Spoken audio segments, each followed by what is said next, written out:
Voice of public ನ್ಯೂಸ್ಗೆ ಸ್ವಾಗತ ಸುಸ್ವಾಗತ. ನಾನು ಸೌಮ್ಯ ಸತೀಶ್. ಅಯೋಧ್ಯೆ ರಾಮ ಮಂದಿರ ಹಾಗೂ ಗುಮ್ಮರೆಡ್ಡಿಪುರ ಗ್ರಾಮದ ಉದ್ಭವ ಶ್ರೀ ಆಂಜನೇಯ ಸ್ವಾಮಿ ಮಹಾದ್ವಾರ ಲೋಕಾರ್ಪಣೆಯಾದ 2ನೇ ವರ್ಷದ ಸಂಭ್ರಮಾಚರಣೆ.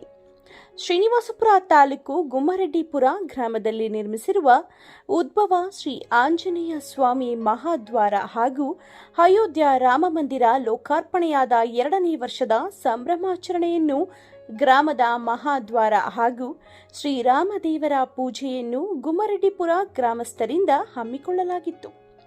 ಇದೇ ರೀತಿ ಪ್ರತಿ ವರ್ಷವೂ ಗ್ರಾಮದ ಮಹಾದ್ವಾರ ಹಾಗೂ ಅಯೋಧ್ಯೆಯಲ್ಲಿ ರಾಮ ಮಂದಿರ ಲೋಕಾರ್ಪಣೆಯಾದ ದಿನದಂದು ಗ್ರಾಮಸ್ಥರಿಂದ ವಿಶೇಷ ಪೂಜೆ ಸಲ್ಲಿಸಲಾಗುವುದು ಎಂದು ಗ್ರಾಮದ ಮುಖಂಡ ಗೋವಿಂದ ರೆಡ್ಡಿ ತಿಳಿಸಿದರು.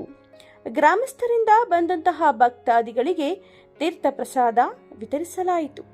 ಆದಿನಾರಾಯಣ ಶೆಟ್ಟಿ, ಬಾರ್ ಶ್ರೀನಿವಾಸ್, ಮನೋಹರ್, ಮಂಜುನಾಥ್, ಉದಯ್ ಕುಮಾರ್, ವೆಂಕಟರಾಮ ಶೆಟ್ಟಿ, ಅಕ್ಕಚಮ್ಮನವರ ಶ್ರೀನಿವಾಸ್, ಮಧುಕುಮಾರ್, ಆಂಜನೇಯ ರೆಡ್ಡಿ ಹಾಗೂ ಸುತ್ತಮುತ್ತಲು ಗ್ರಾಮಸ್ಥರು ಭಾಗವಹಿಸಿದ್ದರು. ಗುಮ್ಮರೆಡ್ಡಿಪುರ ಗ್ರಾಮದ ಗೇಟ್ ಬಳಿ ಶ್ರೀ ಕ್ಷೇತ್ರ ಪುರಾತನ ಕಾಲದ ಉದ್ಭವ ಆಂಜನೇಯ ಸ್ವಾಮಿ ದೇವಾಲಯದ ಸನ್ನಿಧಿಯಲ್ಲಿ 2ನೇ ವರ್ಷದ ಏನು ಮಹಾದ್ವಾರ ಪೂಜೆಯನ್ನು ಇವತ್ತು ನಾವು ಇಟ್ಕೊಂಡಿದ್ದೀವಿ. ಕಳೆದ ವರ್ಷ ಏನು ಇಲ್ಲಿ ಉದ್ಘಾಟನೆ ಮಾಡಿದಂಥ ಸಂದರ್ಭದಲ್ಲಿ ಏನು ಇದರಲ್ಲಿ ಅಯೋಧ್ಯೆಯಲ್ಲಿ ದಿನದಂದು ಇಲ್ಲಿ ಒಂದು ಮಹಾದ್ವಾರ ಪ್ರಾರಂಭ ಆಯಿತು, ಉದ್ಘಾಟನೆಯನ್ನು ಮಾಡಲಾಯಿತು. ಅದರ ನೆನಪಿನ ಕಾಣಿಕೆಯಾಗಿ ಪ್ರತಿ ವರ್ಷ ಕೂಡ ಹುಡುಗರು ಇಲ್ಲಿ ಇದೇ ರೀತಿ ಮಾಡಬೇಕು ಅಂತ ತೀರ್ಮಾನ ಮಾಡಿಕೊಂಡು ಇವತ್ತು 2ನೇ ವರ್ಷದ ಒಂದು ಹಬ್ಬವನ್ನು ಆಚರಣೆ ಮಾಡ್ತಾ ಇದ್ದಾರೆ. ಶ್ರೀರಾಮನ ಮತ್ತು ನಮ್ಮ ಏನು ಗ್ರಾಮದ ಮೂಲ ದೇವರಾಗಿರ್ತಕ್ಕಂಥ ವೀರಾಂಜನೇಯ ಸ್ವಾಮಿಯ ಒಂದು ಸನ್ನಿಧಿ ಗ್ರಾಮದ ಎಲ್ರಿಗೂ, ಈ ಗ್ರಾಮದ ಎಲ್ಲ ಪ್ರಮುಖರು ಏನು ಸೇರಿಕೊಂಡು ಇದನ್ನು ಮಾಡ್ತಾ ಇದ್ದಾರೆ.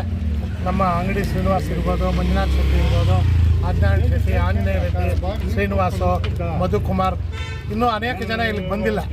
ಕಾರಣಾಂತರಗಳಿಂದ ಕೆಲಸಗಳಿಗೆ ಪ್ರಯುಕ್ತ ಬಂದಿಲ್ಲ. ಅವ್ರು ಬರದೇ ಇದ್ರೂ ಕೂಡ ಎಲ್ಲರ ಒಂದು ಸನ್ನಿಧಿಯಲ್ಲಿ ಇವತ್ತು ಈ ಒಂದು ಪುಣ್ಯಕ್ಷ ಮಂಟಪದ ಒಂದು ಪೂಜೆಯನ್ನು ನೆರವೇರಿಸ್ತಾ ಇದ್ದಾರೆ. ಇದಕ್ಕೆ ಸಹಕರಿಸ್ತಕ್ಕಂಥ ಗ್ರಾಮದ ಎಲ್ರಿಗೂ ದೇವರು ಒಳ್ಳೇದು ಮಾಡಲಿ ಅಂತ ನಾವು ಏನು ದೇವರ ಸನ್ನಿಧಿಯನ್ನು ಬೇಡ್ಕೊತ ಈ ಒಂದು ಕಾರ್ಯಕ್ರಮವನ್ನು ನಡೆಸ್ತಾ ಇದ್ದೀವಿ.